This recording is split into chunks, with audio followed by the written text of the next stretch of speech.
Night 11 గంటలప్పుడు superintendent గారు వచ్చారు. ఒక స్పెషల్గా గార్డెన్ తెచ్చి అక్కడ పెట్టి వెళ్ళాడు. ఎప్పుడైనా క్షణం అని ఏదన్నా చేయొచ్చు, జరగవచ్చు. లేదు సార్, నేను వెంకటేశ్వర స్వామి మీద, యేసు ప్రభు మీద, ఇద్దరి మీద ఒట్టేసి చెప్తున్నాను. నా కూతురు అడిగిన బలమైన మాట ఏంటంటే, నాకేదన్నా జరిగితే నేను పంపించేస్తాను నాన్న. మాజీ ఎంపీ నందిగామ సురేష్ జైలు నుంచి బయటకు వచ్చిన తర్వాత నెల రోజుల పాటు నిశ్శబ్దంగా ఉన్నారు. ఆ సైలెన్స్ని బ్రేక్ చేస్తూ ఫస్ట్ టైం నాతో మాట్లాడారు. వైసీపీ మాజీ ఎంపీ నందిగామ సురేష్ ను తూర్లూరు పోలీసులు అరెస్టు చేశారు.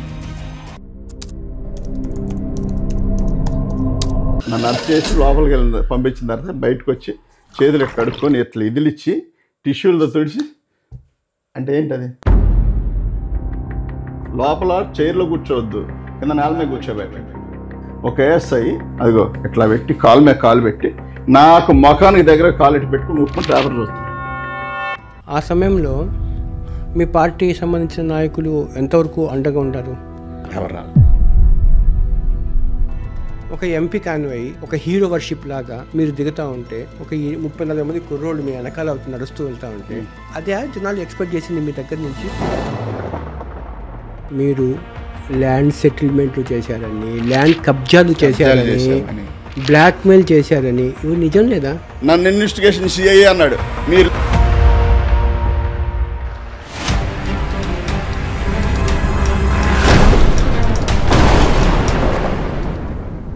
మీ లాయాలిటీ, మీ విశ్వసనీయతను చూసి జగన్ గారు మిమ్మల్ని దగ్గర తీశారు.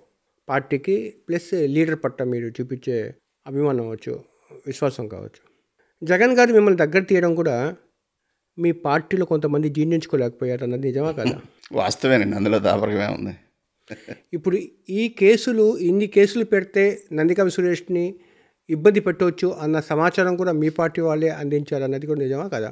నాకైతే అట్లా చెప్పారు. వాస్తవంగా మీ వాళ్ళకి చాలామంది సపోర్ట్ చేశారని చెప్పారు. సరే, సపోర్ట్ చేసినా ఏం చేసినా ఎవడెన్ని చేసినా నేనైతే అసలు రవంత కూడా వాళ్ళ గురించి ఆలోచించదు. ఇప్పుడు మీరేం చేస్తాను దాని తర్వాత తరగతి ముందు మీరైతే మనసుకి అది బాధ కలిగిందా లేదా? బాధ అంటే బాధే కదండి. ఇప్పుడు మీకు వ్యతిరేకంగా టీడీపీ వాళ్ళు ఒక కుట్ర పన్నారంటే రాజకీయ వైరం ఉంది కదా, అంతే. యుద్ధం కాబట్టి ఇది మిమ్మల్ని దెబ్బతీయాలనేది వాళ్ళకు ఉద్దేశం. ఎందుకంటే మిమ్మల్ని దెబ్బతీస్తే వాళ్ళు నిలబడతారు ఆ ప్లేస్లో. మీ వాళ్ళు మిమ్మల్ని ఎందుకు దెబ్బతీయాలనుకున్నారు? కాస్త ఓపెన్ ఫిల్టర్గా మాట్లాడదామండి. అంటే ఖచ్చితంగా మనిషి అనే వ్యక్తి అసూయవాదండి. అసూయ సర్వసాధారణంగా ఉంటుంది మనిషికి. అందులో నేనేం కాదన్న అసలు ఆ అసూయతో అయ్యి ఉండొచ్చు, అంతకుమించి ఏముంటుంది. అది మీరు అంగీకరిస్తారా? ఖచ్చితంగా. అసూయ పడే వాళ్ళు ఏ స్థాయి వాళ్ళు? ఏ స్థాయి అన్నానండి సరే, మీరు ఎక్కడ జనరలైజ్ చేసి మాట్లాడద్దు. అంటే మీరు ఎప్పుడు గుర్తించారు యాక్చువల్గా అది? నేను ఫస్ట్లోనే గుర్తించానండి. నేను కార్యకర్తగా ఉన్నప్పటి నుంచి గుర్తించాను. కార్యకర్తగా ఉన్నప్పటి నుంచే తుళ్ళూరు 2014 ఇన్ఛార్జిగా ఉన్న వ్యక్తులు నాకున్న చిన్న పదవి తీసేసినప్పుడు అప్పటి నుంచే ఇది నడుస్తూనే ఉంది. బాపట్ల ఎంపీగా పోయినప్పుడు ఎక్కువ అది ఫీల్ అయ్యారా, లేకపోతే ఈ 1.5 year ఎక్కువ ఫీల్ అయ్యారా, లేకపోతే థర్డ్ ఆప్షను ఈ జైల్లో ఉన్నప్పుడు 190 days అప్పుడు ఫీల్ అయ్యారా? ఎంపీగా అయినప్పుడు కొన్ని పరిస్థితుల్లో చాలా ఫీల్ అయ్యాను. తద్వారా ఓటమి పాలైన తర్వాత మా కుటుంబానికి జరిగిన అవమానాల విషయంలో బాగా హర్ట్ అయ్యాను. బాగా అంటే ఇంకా చెప్పలేనంతగా. అంతవరకేనా, లేకపోతే మీకు ధ్వంసం చేయాలని చెప్పి మీ పార్టీ నాయకులు ఎవరు కూడా అనుకుంటారు అనుకోనిండి, నాకు అనవసరం. అనుకున్నారా లేదా? అనుకుంటారు అనుకోనిండి అంటున్నా. నేను అంటుంది అదే. ఇంకా అనుకోని నేనేం ఫీల్ అవ్వను అసలు, రవ్వంత కూడా. వాళ్ళు అనుకునేలా చేయడంలో మీ పాత్ర లేదా? ఏంటి, మీ సెల్ఫ్ గోల్ కారణం కదా? ఏం సెల్ఫ్ గోల్? వాళ్ళు జలిసి పడ్డారు అన్నారు. వాళ్ళు జలిసి పడేలాగా మీ వ్యవహార శైలి లేదా? అంటే ఏంటది? మీరు ఇందాక కాన్వే అన్నారు. ఒక ఎంపీ కాన్వై 10 మంది సినిమాటిక్ లెవెల్లో ఒక హీరో వర్షిప్ లాగా మీరు దిగుతూ ఉంటే, ఒక 30-40 మంది కుర్రోళ్ళు మీ వెనకాల నడుస్తూ వెళ్తూ ఉంటే, అదే జనాలు ఎక్స్పెక్ట్ చేసింది మీ దగ్గర నుంచి. అంటే అట్లా దిగకూడదు, ఎట్లా దిగాలి మీరు చెప్పాలి మాకు. అప్పుడు అట్లాంటి మీరు అలాంటి అనుభవాలు చెప్తే మిమ్మల్ని ఎందుకు అనలేదు? కాదు, మిమ్మల్ని ఎందుకు ఇష్టపడ్డారు జనాలు చెప్పండి. మీరు మీ సామాన్యుడు అని చెప్పి, కామనర్ అని చెప్పి కదా, మీలో వాళ్ళని చూసుకున్నారు జనాలు, సామాన్యుడు. అవునా కదా? మా కామన్ మ్యాన్కి రిప్రజెంటేటివ్ ఎవరంటే నందిగామ సురేష్ అనుకున్నారు. ఎందుకంటే వాళ్ళ లెవెల్ మనిషి కాబట్టి నా సమస్యలు మాట్లాడతాడు, నా సమస్యలు పరిష్కారం అవుతాడని చెప్పి. కానీ గెలిచిన తర్వాత మీ లైఫ్ స్టైల్ ఒకసారి చేంజ్ అవ్వడము జెలసీకి కారణం కాదంటారా? అంటే నేను చెప్పేదేనండి, జెలసీకి కారణం అంటే నువ్వు ఫీల్ అయితే, మీరు ఫీల్ అయితే నేను చేసేది నేను ఫీల్ కాలేదు. జాఫర్ గారి క్వాలిటీస్ నాకు రావాలంటే నేను అలాగ చెయ్యడం కరెక్ట్నో అలా చేయడం నేను అలా ఉండటం నేను కరెక్టేనండి. నేను అలా జెల్సీగా ఫీల్ అయినా ఏం ఫీల్ అయినా నాది ఎవరికి పోదు, ఎవరిది నాకు రాదు. అదే ఫీల్ అయినా నేనేం చేయగలిగేది ఏం లేదు. మీరు ఎంపీ కాక ముందు కూడా అలా ఉంటే జనం యాక్సెప్ట్ చేస్తారు. మీరు ఎంపీ కాకముందు అంటే ఎంపీ కాకముందు ఎట్లా ఉంటామండి సామాన్యులు. ఒక్కసారిగా 13 సెక్యూరిటీ వచ్చి పడ్డారు, ఎస్కార్ట్ వెహికల్ వెనక ఎదురా ఉంటారు, పోలీసులు ఉంటారు, ఎక్కడికి వెళ్ళినా ప్రోటోకాల్ ఉంటుంది. అది అప్పుడు కూడా ఎన్ని వద్దండి నాకు అని చెప్పి పక్కన నేను జగన్ గారికే చెప్పాను, నాకు వద్దన్న వీళ్ళందరూ నేను అంటే థ్రెట్టింగ్ ఉందని చెప్పి ఇంటెలిజెన్స్ రిపోర్ట్ ఇవ్వడం వలన అంతమంది సెక్యూరిటీని ఇచ్చారు. అట్లా రావడం తప్ప. శ్రీశ్రీ గారికి మహాప్రస్థానంలో ఒక మాట అంటారు, నిప్పులు జరుగుతూ నింగికెగిరితే నిబిడాశ్చర్యంలో వారు, నెత్తురు కక్కుతూ నేల కరిగితే నిర్దాక్షిణ్యంగా వీరే అని. అది మీకు మీ లైఫ్లో ఈ లాస్ట్ 3 monthsలో ప్రాక్టికల్గా ఎదురు చూశాను, అనుభవించాను. పదవిని ఎంజాయ్ చేసిన దానికంటే కూడా బాధలు ఎక్కువ అనుభవించాను. అసలు ఈ ఎంపీ పదవం లేకపోతే ఇన్ని కష్టాలు ఉండేవి కాదేమో అనిపించింది. ఇది చాలా ఇంపార్టెంట్ అండి. నేను ఒక పొలిటీషియన్ని కాదు, అంటే సామాన్యమైన వ్యక్తి జగన్ గారి తోడ్పాటుతో బాగా హైకి వెళ్ళి అక్కడ ఒక రకమైన భ్రమల్లో ఉండి ఆ పొంగును బలం అనుకుని, నేను పొంగుని ఎందుకు వాడానంటే మనిషి ఎదిగిన తర్వాత బంధువులు కానీ ఫ్రెండ్స్ కానీ మనవాడు సురేష్ అని ఓన్ చేసుకొని వస్తారు. ఆ పొంగు లాంటిది అది పొంగ బలమ ఎప్పుడు తెలుస్తుంది అంటే మనం క్రైసిస్లో ఉన్నప్పుడు. సురేష్ గారు ఆ క్రైసిస్ ఎదుర్కొన్నారు. ఆ పొంగ బలమ అనేది ఇప్పుడు ఆయన మాటల్లో తెలుస్తుంది. ఇది ప్రతి ఒక్క పొలిటీషియన్స్ కూడా ఇది తెలుసుకోవాల్సినది. ఇది ఒక చాలా అద్భుతమైన కేస్ స్టడీ. చెప్పండి సార్. జనాలు, ప్రజలు, బంధువులు, స్నేహితులు, ఇతరత్ర ఎవరైనా వచ్చి ఉండొచ్చు, 5 ఏళ్ళు నాతో ఉండొచ్చు, ఇప్పుడు లేకపోయి ఉండొచ్చు. నేను జనాలు కానీ మొన్నటిదాకా ఫోన్ చేసి నేను ఎంపీ గారి బ్రదర్నండి, ఎంపీ గారి మేనల్లుడిని, ఎంపీ గారి బంధువుని, ఎంపీ గారి బాబాయిని, ఎంపీ గారి తమ్ముడిని, ఎంపీ గారి అన్నని, మా సొంత అన్న కాదండి, ఏ నాడు మా సొంత అన్న, నేను ఎంపీ గారి అన్నయ్యనని చెప్పుకోవాలి. కానీ మిగతా జనమంతా అంటే అవసరాలకు వాడుకునే వాళ్ళంతా ఎంపీ గారి తమ్ముడిని అండి, ఎంపీ గారి బ్రదర్నండి, ఎంపీ గారు అసిస్టెంట్ని అండి నేను అని చెప్పి 5 ఏళ్ళు ఎంజాయ్ చేసి మనకు తెలియకుండా చేయాల్సినవన్నీ చేసి, ఇప్పుడు మీ పక్కన అసిస్టెంట్లు ఉన్నప్పుడు వాళ్ళు చేస్తే తప్ప ప్రమాదం మీ మీద కూడా వచ్చింది, అలాగనే మా మీద దాకా కూడా వచ్చినా భరించా. తెలిసి తెలియనితనం చేస్తూ ఉండాలి అని కామన్గానే వదిలేసాను. కానీ వదిలేసిన ఈ మనకి టైం బాగున్నప్పుడు వచ్చేవాడి కంటే కూడా మన టైం బాగానప్పుడు మనల్ని వచ్చి పలకరిస్తాడు చూసారా, జీవితకాలం ఆడే గుర్తుంటాడు మనకి.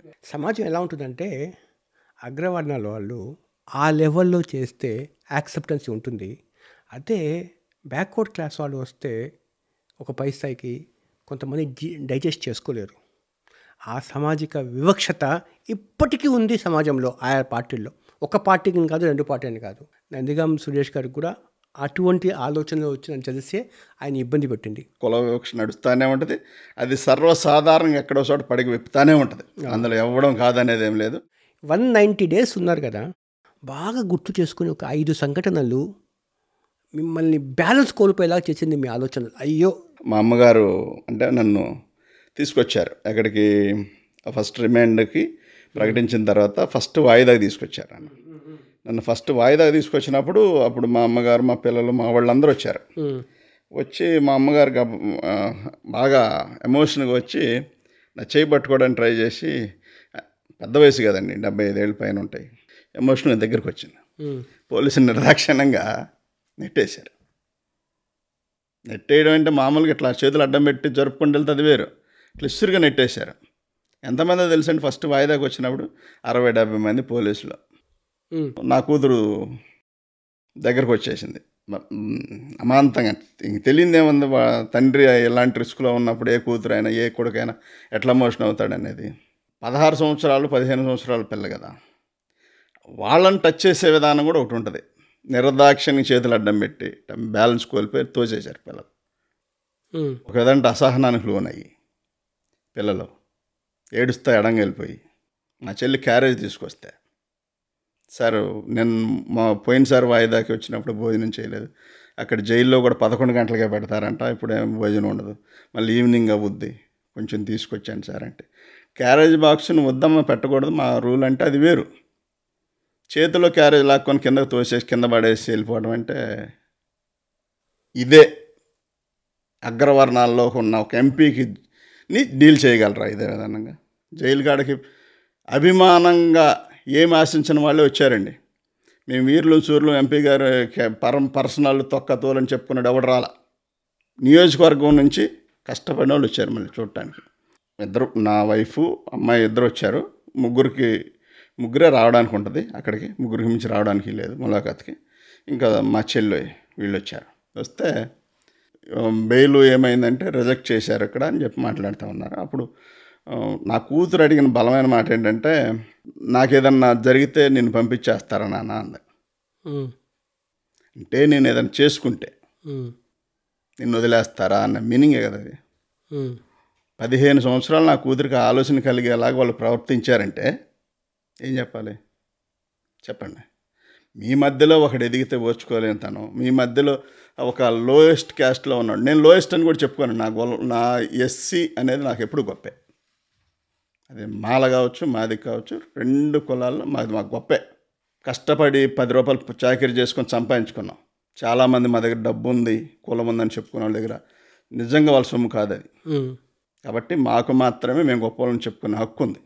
కాబట్టి అలాంటి పరిస్థితిలో నా కూతురు ఆ మాట అడిగితే నా పరిస్థితి ఏంటంటారు? నాకేదన్నా జరిగితే నిన్ను పంపించేస్తారా అని అడిగాను. అని అటు తిరిగి నుంచొని ఏడిచేసింది. ఎవరికన్నా వచ్చిందంటారు ఈ పరిస్థితి? ఆ సమయంలో మీ పార్టీకి సంబంధించిన నాయకులు ఎంతవరకు అండగా ఉంటారు? జగన్ గారు ఎలాగో ఉంటారు. నాకు ఆయన లేకపోతే ఇంకేం లేదులే కానీ శూన్యమే కనిపించేది. కానీ పార్టీలో రఘురామన్న, పేరు నాని అన్న, కిరణ్ బల్సాని కిరణ్ అన్న, అదేవిధంగా లీగల్గా తానికొండ చిరంజీవి అన్న, తర్వాత అప్పిరెడ్డి గారు, ఒక 4-5 మిగతా ఎవరు అసలు లైట్ తీసుకున్నారు అందరూ. నాకు ఒక నైట్ 11 గంటలప్పుడు సూపరింటెండెంట్ గారు వచ్చారు. 11 గంటలప్పుడు నేను పడుకోను అంత ఈజీగా. తెల్లారుజాము 4-5 అవుద్ది పడుకోవడానికి. కూర్చొని ఉండేవాడిని అన్ని రోజులు కూడా కూర్చొని ఉండ. ఎప్పుడు కూడా 10 గంటలకు 11 గంటలకి పడుకున్నది లేదు. 11 గంటలకి సూపరింటెండెంట్ గారు వచ్చారు. ఫస్ట్ టైం జైలుకి వెళ్ళినప్పుడు వచ్చి నుంచున్నారు లాకప్. నేను ఇట్లా పడుకొని సాక్షి పేపరు వారగా పడుకొని సాక్షి పేపర్ ఇట్లా చూస్తూ ఉంటే, ఏంటి సార్ ఇంకా పడుకోలేదా అన్నాడు. సరే ఏంటి సార్ ఈ టైంలో వచ్చారన్న. ఏం లేదండి అని చెప్పి ఒక స్పెషల్గా గార్డెన్ తెచ్చి అక్కడ పెట్టి వెళ్ళాడు. ఏంటండి ఏం లేదు సార్ అన్నాడు. తెల్లారి నేను సూపరింటెండెంట్ గారిని కలవాలని చెప్పి వెళ్ళి కలిశాను. కలిస్తే ఇంటెలిజెన్స్ రిపోర్టు ఏదో థ్రెట్టింగు ఇదంతా చెప్పారు సార్. ఎప్పుడైనా క్షణం అయినా ఏదన్నా చేయొచ్చు, జరగవచ్చు అనేసరికి లోపల కొత్తగా వచ్చిన ఖైదీలు ఎవరు వచ్చారు, వాళ్ళ వృత్తాంతం ఏంటి, పార్టీ ఫీల్స్ ఏమైనా ఉన్నాయా, పార్టీ ఇదేమన్నా ఉందా, దాని వెనక మరలు ఎవరన్నా కావాలని కేసులు పెట్టుకుని లోపలికి వచ్చారా, ఇదంతా ఆయన ఒక 4-5 రోజులు చెక్ చేసుకొని డౌట్స్ ఉన్న వాళ్ళందరినీ అవకాడ కొత్త న్యూ జైలు అని ఉంటుంది అందులో మార్చాడు. ఎందుకు సార్ అంత రిస్క్ చేస్తున్నారంటే, లేదు సార్ నేను ఉండగా ఏది జరగడానికి వీల్లేదు, జరగనివ్వను కూడా. ఎందుకు డౌట్ వచ్చిందంట ఆయనకు తెలియదు. ఇంటెలిజెన్స్ నాకు కొంచెం డైరెక్షన్ ఇచ్చారు సార్ అన్నాడు. ఏ ఓదార్పు ఇంకా బాగా గుర్తు కనిపించింది? మీరు వాళ్ళు చెప్పింది, వాళ్ళు మీకు చెప్పింది? ఇదేనండి, మా పాప ఏదైతే మనకెందుకు ఇదంతా జరుగుతుంది, నాకేదన్నా జరిగితే పంపిస్తారా నేను అంటే ఇంకా ఏదైనా జరిగితే అంటే ఇంకా ఆ పాప ఏం ఊహించుకుందో, 15 సంవత్సరాల పాప, మీకు అర్థం అవ్వాలి అంతే కదా. అలాగా అడిగేసింది, ఎందుకమ్మా అట్లా మాట్లాడుతున్నావు అంటే, ఎన్ని రోజులని ఉంటావు నాన్న లోపల, ఎన్ని రోజులు మేము దూరంగా ఉండాలి.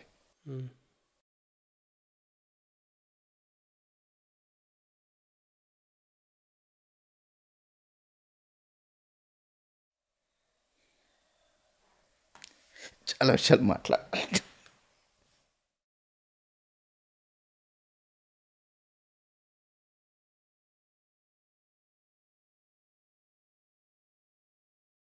అప్పుడు మీరే ధైర్యం చెప్పారా మీ వైఫ్?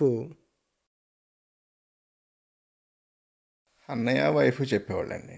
ఏమనేవాళ్ళంటే, రేపే వచ్చేసిద్ది, ఎల్లుండి వచ్చింది అనుకోవద్దు, ఎన్ని రోజులైనా ఉండాలి, ఉండగలను అనుకో అనేవాళ్ళు.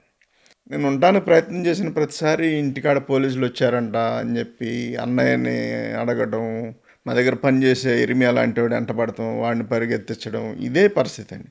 మా దగ్గర డ్రైవర్లుగా ఉండడానికి కూడా చివరికి ఎవరు ఇష్టపడటానికి రాలి. ఒక భయంకరమైన వాతావరణం.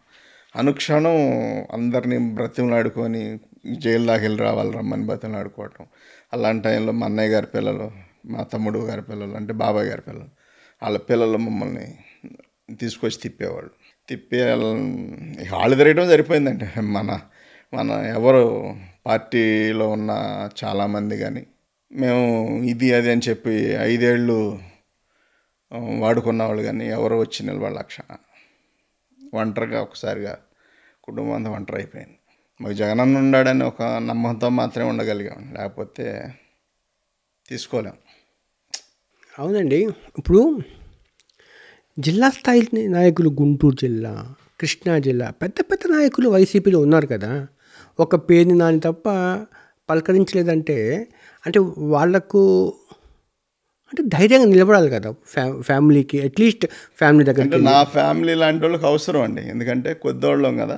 మా ఫ్యామిలీకి జగనన్న సపోర్ట్తో పాటు కొంతమంది ఇంకా సపోర్ట్గా ఉంటే బాగుండేది. కానీ జగనన్న మాకు లీగల్గా కానీ ఇంకోటి కానీ అసలు తనుకి ఎలాగైతే డీల్ చేసుకుంటాడో మా కేసులో అంతే డీల్ చేశాడండి జగన్ గారు.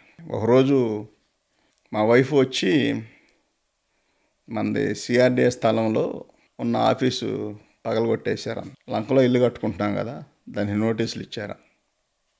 అన్నీ చెప్పనిచ్చాను. అన్నీ చెప్పనిచ్చిన తర్వాత ఒకటే మాట చెప్పాను, కారు పోనీ, ఇల్లు పోనీ, ఆఫీసు పోనీ, అన్నీ పోయినా నేను బతికుండాలని కోరుకో, మళ్ళీ మొత్తం తెస్తా అని చెప్పాను. రైట్. మీరు ల్యాండ్ సెటిల్మెంట్లు చేశారని, ల్యాండ్ కబ్జాలు చేశామని, బ్లాక్మెయిల్ చేశారని, ఇవి నిజం లేదా? అవి చెప్పేవాడు ఎవడన్నా, ఆడికి పిల్లలు ఉంటారు, నాకు పిల్లలు ఉన్నారు, ప్రమాణం చేద్దాం, వాళ్ళు నమ్మింది దేవుడి కడాలను చేయమని. ఇప్పుడు నేను అడిగే ప్రశ్న, మీరు ఇష్టంగా కొలిచి దేవుడి మీద ప్రమాణం చేసి చెప్పండి మీకు సంబంధం లేదని. నేను చెప్తుంది అదేనండి. తిరుపతి వెంకటేశ్వర స్వామి మీద, యేసు ప్రభు మీద, ఇద్దరి మీద ఒట్టేసి చెప్తున్నా, ఏ ల్యాండ్ ఎవరిది కబ్జా చేయలేదు, ఎవరిని బెదిరించలేదు, ఎవరిని ఏమనలేదు. కొన్ని ఆడియో క్లిప్స్ బయటకు వచ్చాయి, మీరు బ్లాక్మెయిల్ చేసినట్టుగా, బెదిరించినట్టుగా, ఆ ల్యాండ్ ఇష్యూలో నువ్వు ఎందుకు దీంట్లో ఇన్వాల్వ్ అయ్యావని చెప్పినట్టుగా, మీ దగ్గర పనిచేసే వాళ్ళ విషయంలో మీరు ఇన్వాల్వ్ అయ్యారు. అది అండి, వాళ్ళ మధ్య ఏం జరిగిందో నాకు తెలియదు, మీరు ఇన్వాల్వ్ అవ్వద్దని చెప్పాను నేను. అసలు వాళ్ళ నీకు సంబంధం లేనప్పుడు నువ్వు వదిలేయండి, ఆడెవడనుంటే ఆడు తిప్పలాడు పడతాడు, ఇలాంటివి పెట్టుకోవద్దని చెప్పాను. మీరు ఎంపీగా ఉన్నప్పుడు మీ కాడ పనిచేసే మీ ముఖ్యమైన అనుచరులు ఒక రాజ్యాంగేతర శక్తుల్లాగా తయారయ్యారు, అది మీ నోటీస్లో మీరు లేదంటారా? ఇవన్నీ అంటే ఒకటండి, నేను ఏది చెక్ చేసి చూడను.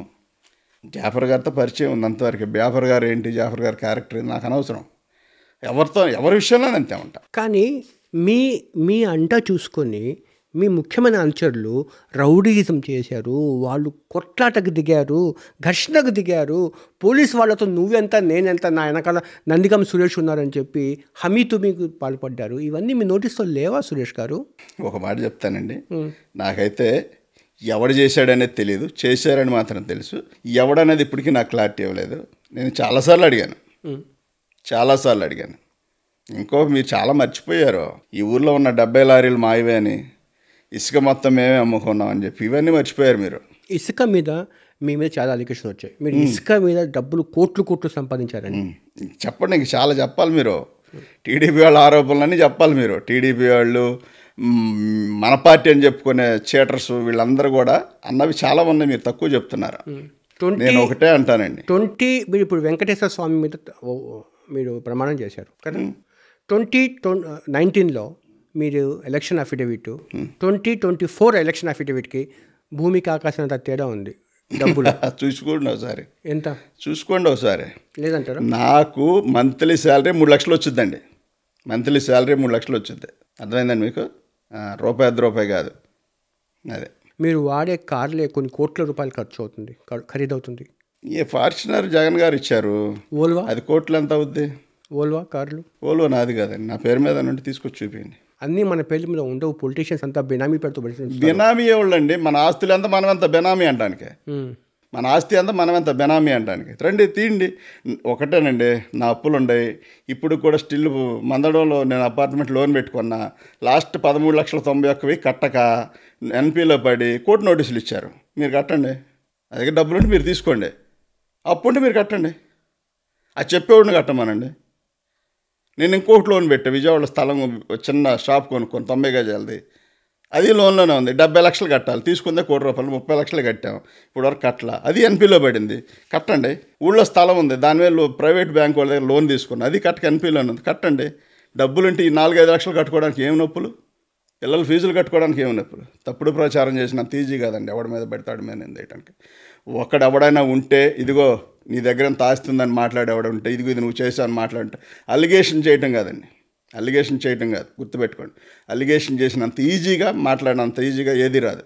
భగవంతుడు ఎప్పుడు మనం మీ వైపు ఒక ఏళ్ళు చూపిస్తే ఈ 4 ఏళ్ళు నా వైపు చూపిస్తామని. జాఫర్ గారు మంచోడు కాదని చెప్తే నేను చెప్తా ఉన్నట్టు 12 కేసులు మీద పెట్టారు. 12 కేసులు, ఆ 12 కేసులు ఏది నిజం లేదంటారా? ఏది నిజం లేదండి. రమ్మనండి, ప్రూవ్ చేయమనండి. మేము అఫిడవిట్ రాసిన వాళ్ళు ఎవరన్నామనండి, అఫిడవిట్ రాసిన పోలీసులు అయినా సరే, మేము జెన్యున్గా రాసాం, మాకు పిల్లలు ఉన్నారు, మేము దేవుడి మీద ప్రమాణం చేస్తాం, మేము మాకు పిల్లలు ఉన్నారని ప్రమాణం చేయమని నా పిల్లల్ని తీసుకొచ్చి నేను చేస్తా. పోలీసు వ్యవస్థ అఫిడవిట్ అంటున్నాను, ఛార్జ్ షీట్లో రాసిన అన్నీ నిజాలే అని చెప్పి వాళ్ళ పిల్లల్ని తీసుకొని నార్కోటిస్టులకు రమ్మనండి. లైవ్ డిటెక్టివ్ అంటారు కదా అన్న, నార్కోటిస్టులు నేను సిద్ధం, మీరు పెట్టిన కేసుల్లో రండి, నేను వస్తా. మరి ఏమో మర్డర్ కేసు ఖచ్చితంగా నేను అంటున్నాను. 2020 మరేమో మర్డర్ కేసు అదే చెప్తుంది, నార్కోటిస్టులు నేను సిద్ధమని చెప్తున్నా ఇప్పుడు కూడా.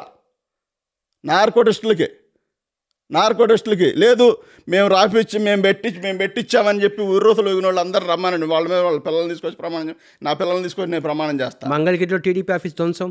అసలు నా లొకేషన్ ట్రేస్ అవ్వక, నా లొకేషన్ ఆ పొజిషన్లో లేక లాస్ట్లో అడిగాడు మంగళగిరి, నన్ను ఇన్వెస్టిగేషన్ సిఐ అన్నాడు. మీరు లేరని మాకు తెలుసండి, కానీ మా లోకేష్ గారు ఒత్తిడి ఉంది, మేము చేయకపోతే ఉద్యోగాలు చేయలేమని మాట్లాడారు లాస్ట్లో. ప్రతి ఒక్కరు నేర ఆరోపణకు గురైన వ్యక్తి ఇలాగే మాట్లాడతారు. ఎవరు? నిజం లాజిక్ చెప్పండి నాకు, మీ మీద లాజిక్గా చెప్పండి. 12 కేసుల్లో ఏది నిజం లేదంటారా? ఏం 12 కేసులు ఉన్నాయి చెప్పండి. 12 కేసులు ఏంటి? మీరు స్పెసిఫిక్, నేను అదే అంటున్నా, మీ దగ్గర నిర్ధారణ ఉంటే తీసుకురండి, నేను మాట్లాడతా. మీకు ఏమైనా తెలిసి ఉంటే మీరు చెప్పండి, ఇది నిజం ఉందండి అని మీరు చెప్పండి. ఇంటికి వాడు ఏదో చెప్పాడు, 12 ఏంటండి, 25 ఉంటాయి. ఇంటికి పిలిచి కొట్టడం. ఎవరిని? ఇంటికి పిలిచి కొట్టడం. ఎవరిని? మీ ఇంటి దగ్గర ఒక వ్యక్తిని. ఎవరిని చెప్పండి, ఎవరినండి? అటెంప్ట్ మర్డర్ కేసు పెట్టారు కదా మీ మీద. ఎప్పుడండి? సెకండ్ టైం కదా. మా ఇంటికాడ కాదు, ఊళ్ళో ఆఫీస్ ఉంది. ఈ ఊళ్ళో సర్పంచ్ కోటేశ్వరరావు అన్నాడు, పార్టీ కోసం బతకట్లేదు, నేను నీతి కోసం బతుకుతున్నాను. సర్పంచ్ కోటేశ్వరరావు కనుక నిలబడే కెపాసిటీ అతనికి ఉంటే 5 ఏళ్ళు మా దయాదాక్షణాల మీద అతను నిలబడ్డాడు. సిట్లో అతను అసైన్డ్ భూములు కొని సిట్లో దోషిగా ఉన్నాడు. అతను అరెస్ట్ చేస్తామంటే ఈ తుళ్ళూరు ప్రాంతంలో ఉన్న కొంతమంది టీడీపీ నాయకులు జగన్ గారి దగ్గరికి వెళ్ళి, మా ప్రాంతం వ్యక్తులు అన్న వీళ్ళు, మా ప్రాంతంలో ఉన్న వాళ్ళు, వీళ్ళందరూ కూడా చాలా గొప్పగా గౌరవంగా బతికిన రైతులు, వీళ్ళందరూ అసైన్డ్ భూములు కొన్న దాంట్లో సిట్లో వీళ్ళ పేర్లు ఉన్నాయి, వీళ్ళెవరు అరెస్ట్ కావడానికి వీలు లేదు అని చెప్పి నేను మాట్లాడి జగన్ గారు స్లిప్ చూపితే దాని సిట్ డీజీ అన్నాడు, వీళ్ళందరూ తప్పు చేశారు సార్ అన్నాడు. సురేష్ ప్రాంతం వాళ్ళంతా తెలిసిన వాళ్ళంట, రైతు వారీగా ఉండేవాళ్ళంట, వాళ్ళ మంచితనాలు పోతాయి అంటున్నాడు, అదేదో చూసి సరి చేయండి, అరెస్టులు మాత్రం చేయబాకండి అన్నారు. అది నేను. ఆయన గొడవ జరిగింది, లోకేష్ని టీడీపీ కార్యకర్త అని అనకండి, ఎప్పుడు చరిత్రలో అనకండి. వాళ్ళు వైఎస్ఆర్ పార్టీ. ఎవరు? రాజు అనే వ్యక్తి ఎవరో ఉన్నారు కదా, వాళ్ళు వైఎస్ఆర్ పార్టీ అయితే వాళ్ళు అక్కడ నుంచొని ఫుల్ బీభత్సంగా, నేను పేర్లు చెప్తా, జోజాల చెప్పండి, శాషికర గారు అబ్బాయి, ఆయన ఫ్యామిలీని, వాళ్ళ వైఫ్ని నిర్దాక్షిణ్యంగా మాట్లాడతానని మా షోలను పడతానండి. తనే నుంచున్నాం మేము కూడా. సర్పంచ్ కోటేశ్వరరావు అని అదే భాష. కుమ్మినేని వెంకటేశ్వరరావు అని ఉన్నాడు అక్కడ, ఆ ఇంటి ఎదురు, మా స్థలానికి ఎదురు, ఆయన అదే భాష. కనపిచ్చిన 10 ఒక్కడిని. ఆ ఊరిలోనే ఊరి చివర ఆయన ఉంటాడు, వాళ్ళ పెద్ద ఆయన చనిపోయాడు, మాకు బాగా తెలుసు, బాగా ఫ్రెండ్లీగా ఉండేవాడు ఆయన, జాంకాయలు వ్యవసాయం చేసే కానీ తెలుసు. వాళ్ళ కొడుకు కారు ఆపి కారుని కాలు తెగిరేరి తన్ని పెట్టిన అంత రాత్ చేస్తే వచ్చేటప్పుడు చంద్రబాబు నాయుడిని, లోకేష్ని నోటికొచ్చిన బూతులు ఇంట్లో ఫ్యామిలీని కూడా తిడుతున్నాడు. మా అన్నయ్య ఆపి, ఇక్కడ మేమందరం ఉన్నాం, నువ్వు పల్లెల్లో నుంచి వచ్చాడు తాగి తిడితే. అవును, మీకేంటి ప్రాబ్లము? అది వాళ్ళని తిట్ట, మీ రాజకీయ ప్రత్యర్థులను తిట్టాడు కదా. ఎవరండి? మీ రాజకీయ ప్రత్యర్థులు ఎందుకు తిట్టాలి? ఎందుకు తిట్టాలంటే చట్టం ఉందా? ఆడికి చట్టం ఉందా? అంటే మీ రాజకీయ ప్రత్యర్థులను తిడితే మీరు వెళ్ళారంటారా? మీకు అర్థం కావట్లా. అక్కడ ఇష్టానుసారం నాకు తాగి గొడవ చేశాడు ఎవడో నచ్చడండి, ఊరుకోని కూడా. మా అన్నయ్య అడిగాడు, అడిగితే ఆడు మీ తమ్ముడు ఎంపీ గారిని కూడా తిడతా అన్నాడు. అయినా సరే నేను కేకేసి, రాజు నువ్వు ఫుల్గా తాగి ఉండవరా, ఎడుండబాకు, వెళ్ళిపోయి ఇంటికన్నా, వెళ్ళను రా అని చెప్పి నన్ను కూడా ఇష్టానుసారంగా మాట్లాడాడు. లాగి బండి మీద ఎక్కించి ఇంటికాడ దించండి అంటే, మా ఊరు గుడి దగ్గర, అంటే యేసుప్రభు గుడి దగ్గర దించి ఇంటికి వెళ్ళాలంటే ఇల్లు వాళ్ళ ఊరు చివర, ఇంటికి తీసుకెళ్ళండి అంటే అక్కడ దిగి నేను సురేష్ అన్నకి తప్పైందని చెప్పాలని అక్కడికి వచ్చి మళ్ళీ మా ఇంటికాడ గొడవ పెట్టుకున్నాడు. దానికి ఏంటో తెలుసండి, మేము వాళ్ళ బావకు ఫోన్ చేసాం, చిన్న అనేది చేసి, చిన్న మీ మనవాడు బాగా దారుణం చేస్తున్నాడు, నేను వస్తున్నాను మా అని చెప్పి వాడు ఆడ ఇంటికి వచ్చినవాడిని వాడు ఇష్టానుసారంగా పెట్ట ఎమకొట్టుడు కొట్టి లాక్కెళ్ళారు. నాకు కొట్టింది ఎవరు అని చెప్పి కామిచ్చారు, మేమని కామిచ్చారు. మీరు కాదు, ఆ టీడీపీ కాదు, తన్నింది మేము కాదు, వాడు చేసిన తప్పులు వాడి గురించి ప్రతి పోలీసుకి తెలుసు. నా మీద కంప్లైంట్ చేసిన వాడి గురించి ప్రతి పోలీసుకి తెలుసు, ప్రతి ఒక్క వ్యక్తికి తెలుసు. ఫ్యామిలీ డిస్టర్బెన్స్లు నడిచినప్పుడే 100 సార్లు నేను నిలబడి 307 పడింది కదా మీ మీద. 307 కేసు ఎందుకు పడిందంటే మీరు పోలీసులను అడిగారా? అంటే 323 పెట్టమన్నారండి. బేసిక్గా 323 రావాలి, 324 రావాలి కదా, పెట్టమన్నారు అన్నాడు. ఏమంటే జగన్ గారు మిమ్మల్ని కలిసినప్పుడు జైలుకి వచ్చి ఇచ్చిన ఓదార్పు ఏంటి? ఏమి లేదండి, బాగుండాలి, నీకు విఐపి కింద ట్రీట్ చేస్తారు, మేము కోర్టులో పిటిషన్ వేయించుకున్నారు, నేను ఏది తీసుకోదలుచుకోలేదన్న అని చెప్పేసాను. అందుకే చెప్పాను, మా వైఫ్కి కూడా చెప్పాను, నెల్లూరుకి ఇస్తారు అది అని. నేను ఏది తీసుకున్నా, నాకు తెలియని కష్టాలేం కాదు, నేను హాస్టల్లో పెరిగిన వాడిని, నాకు తెలియని కష్టాలు ఏమన్నా ఉన్నాయి అందులో. చూడండి, మా అన్నయ్యకి యాక్సిడెంట్ అయింది, మీకు చూపిస్తాను ఒకసారి.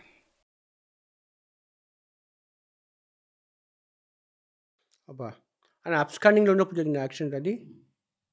ఎవరింటి దగ్గర నుంచో ఎవరింటి దగ్గరకో భోజనానికి వెళ్తా, చీకట్లో తూలొచ్చి పడ్డాడా లేకపోతే పడిపోయాడా, ఏదన్నా గోతులు తగిలి పడ్డాడో తెలియదండి. ఈ విషయం మీకు ఎప్పుడు తెలిసింది? జైల్లో ఉన్నప్పుడు తెలిసిందా? నేను బయటకు వచ్చానండి, అప్పుడు బయటకు వచ్చినాకనే తెలిసాను. అన్ని విధాల మా కుటుంబాన్ని స్ట్రగుల్ చేశారు టీడీపీ వ్యక్తులు. జగన్ గారు నందిగామ సురేష్ మిమ్మల్ని పక్కన పెట్టారు, సెల్ఫీ కూడా ఇవ్వలేదు, ఈ మధ్య అపాయింట్మెంట్ ఇవ్వలేదు అని ఇలా జరుగుతున్న ప్రచారము, అది నిజమా లేకపోతే సృష్టియా? నాకు తెలిసి ఇప్పుడు వరకు మీరు చెప్పేదా నాకు తెలియలే, కానీ నేనైతే సెల్ఫీ ఎప్పుడు ఈ మధ్యకాలంలో ఎప్పుడు అడగలేదు. ఫోటో అడిగాను, ఫోటో దిగాను.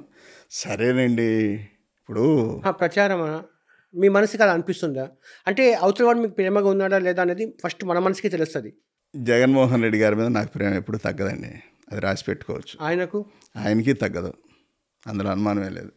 ఇంకోటి ఏంటంటే ఇప్పుడు కాదండి, మీరు ఇప్పుడు సెల్ఫీ ఇవ్వలేదు అనే ఏదైతే తప్పుడు ప్రచారం ఉందంటున్నారో, అప్పుడు ఎంపీగా ఉన్నప్పుడు కూడా రావద్దన్నారని చెప్పి చాలా ఛానల్స్లో వేసేవాళ్ళు. నాకేం ఆసక్తిగా పదవులు సంపాదించాలి, హోదాలు అనిపించాలని ఏం లేదు. ఇందాక చెప్పాను కదా మీకు, జగన్ అన్న ముఖ్యమంత్రిగా ఉండటమే కావాలి, మాకు జరిగిన అవమానాలన్నీ కూడా లెవెల్ అవ్వాలి. అంటే వాళ్ళ దగ్గర రెడ్ బుక్, మీ దగ్గర ఏ బుక్ ఉంది? ఖచ్చితంగా ఇప్పుడు అంటే నేను ఇందాకే మీకు చెప్పాను, డిజిటల్ బుక్ ఇందాకే మీకు చెప్పాను కాదండి, డిజిటల్ బుక్ వెళ్ళగానండి. వాళ్ళ రేంజ్లో నరకటాలు, కొట్టడాలు, చంపటాలు ఉండవు. ఖచ్చితంగా దాని చట్టపరమైన చర్యలు ఉంటాయి, అంత బాధపడే రోజులు కూడా వస్తాయి. ఇప్పుడు కూడా మీకు ఇలాంటిగా చేసింది. ఇప్పుడు మీకు నరకడాలు, చంపడాలు ఎక్కడ చేశారు? మీకు కేసులు పెట్టారు కదా చట్ట ప్రకారంగా. ఇప్పుడు ఎంతమందిని చంపారు, ఎంతమందిని నరికారండి? 100 మందిలో చచ్చిపోయారండి, మీరు చూశారు కూడా. 100 మంది ఎక్కడున్నారండి?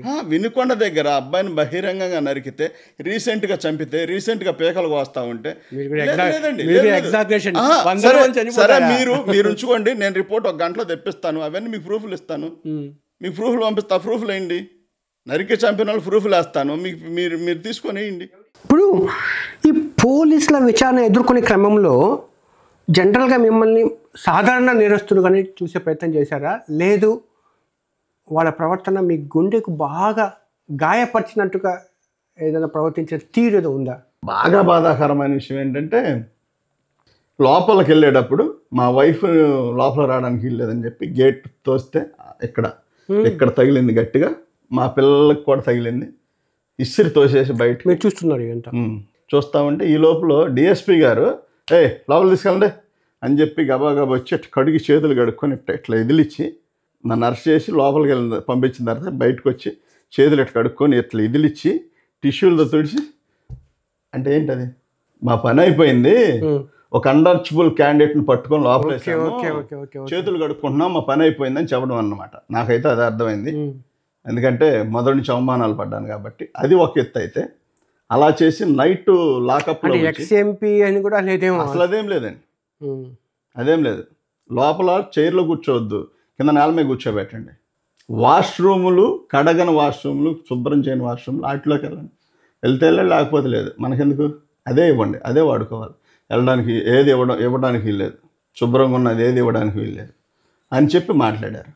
అది పక్కన పెట్టి ఆ నైట్ లాకప్లో 24 గంటల లాకప్లో వచ్చి డస్ట్తో వాటితో అంతా ఇబ్బంది పడుతున్నా కానీ చిన్న ట్యాబ్లెట్ తెచ్చేవాళ్ళ ఎవరిని ఒక డాక్టర్ని కూడా నాకు బ్రీతింగ్ సమస్య అండి, మాట రావట్లేదు అని చెప్పినా కానీ ఎవరికి ఏం లేదు. నేను లాకప్ కానుకొని కూర్చుంటే ఒక ఏఎస్ఐ అదిగో ఇట్లా పెట్టి కాలు మీద కాలు పెట్టి నాకు ముఖానికి దగ్గర కాలు ఎట్టి పెట్టుకుని ఊపుకుంటూ పేపర్ చూస్తున్నాను. ఇది పరిస్థితి. లేదు మేము అట్లా చేయలేదు సార్ అంటే సీసీ కెమెరా ఉంది అక్కడ, ఆ డేట్ ప్రకారం సీసీ కెమెరా తీయమనండి, లేకపోతే కనుక ఇవన్నీ తప్పు చెప్పానని రికార్డుగా ఒప్పుకుంటా. అబద్ధం ఎందుకు చెప్తారులేండి. ఈ నేను లోపల టార్చర్ పడేయన్ని లైవ్ వీడియోలు ఎక్కడో కూర్చొని పాపం కొంతమంది ఆఫీసర్లు కొంతమంది నాయకులు కూర్చొని మీరు అక్కడే పండుకున్నారు కదా, కిందే పడుకున్నారు డస్ట్లో.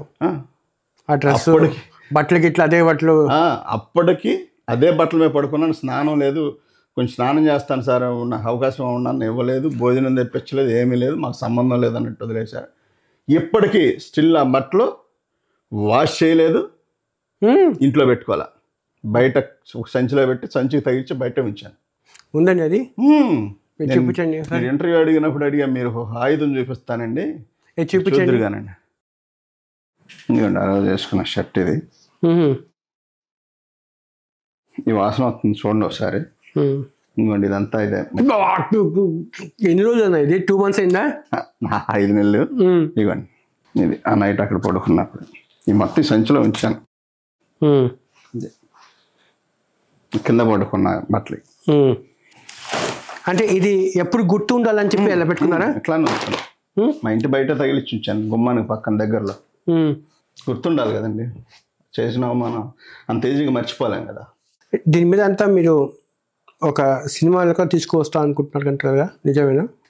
నేనైతే గతంలో తీస్తామని చెప్పి డబ్బులు ఉన్నా ₹1,000 ఖర్చు పెట్టుకొని యాగం అయిపోయింది, అదేం అవ్వలేదు, అయ్యే పరిస్థితి కూడా కాదు. ఎవరో అడుగుతున్నారు చూద్దాంలేండి అన్న, అంతే. ఇవన్నీ ఉంటాయా, ఈ అంశాలన్నీ ఉంటాయా? ఏమో ఎవడన్నా ముందుకు వచ్చి చేస్తామండి అంటే నేనైతే వెళ్ళే పరిస్థితి అయితే నా దగ్గర లేదు, కానీ ఎవడన్నా చేస్తానంటే ఖచ్చితంగా ఉంటాయి. థ్యాంక్ యూ అండి. ఓకే.